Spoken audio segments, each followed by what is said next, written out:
బహిరంగ ప్రదేశాల్లో వీధి కుక్కల తరలింపు ఆర్డర్ ఉపసంహరణకు సుప్రీంకోర్టు నిరాకరించింది. 2025 నవంబర్లో ఇచ్చిన ఆదేశాలను మార్చారంటూ దాఖలైన పిటిషన్లను కొట్టివేసింది. వీధుల్లో జంతువులు తిరగడం ప్రమాదకరమని వ్యాఖ్యానించింది. కుక్కలు ప్రజలపై చేసిన దాడులను విస్మరించలేమని సుప్రీంకోర్టు స్పష్టం చేసింది. ఇక ఇదే అంశానికి సంబంధించి మరింత సమాచారం మా ప్రతినిధి ఏవై స్వామి అందిస్తారు. స్వామి, చెప్పండి.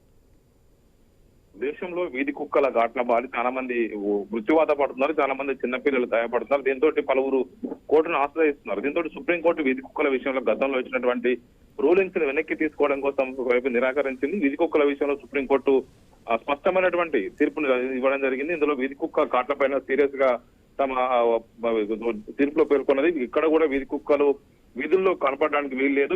పిచ్చి కుక్కలు, ప్రధానంగా వీధి కుక్కల్లో పిచ్చి కుక్కలను ఖచ్చితంగా వాటిని ఎదనేచ్చే ఇచ్చి చంపేయండి అని చెప్పేసి కూడా వీటి వల్ల ప్రమాదకరంగా కుక్కలను సంహరించవద్దంటే కూడా ఒకవైపు చెప్పడం జరిగింది. కుక్క ప్రభుత్వాలు ప్రేక్షక పాత్ర పోషించరాదు, అధికారులు ఓటు దిక్కున కేసులు ఎదుర్కోవాల్సి వస్తుందని చెప్పేసి కూడా ఒకవైపు స్పష్టంగా చేసింది. ఒకవైపు దేశంలో అనేక రాష్ట్రాల్లో కూడా ఈ వీధి కుక్కలతో చాలా మంది ఇబ్బంది పడుతున్నారు, చాలా మంది మృత్యువాత పడుతున్నారు.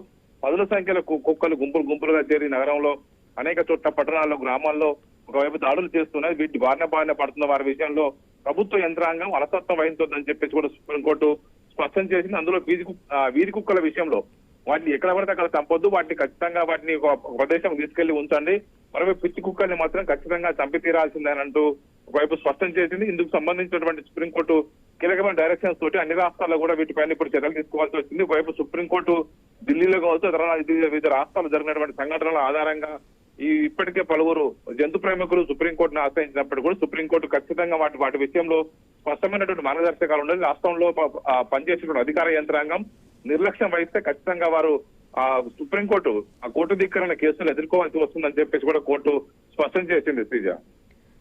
Right, thank you Swamy.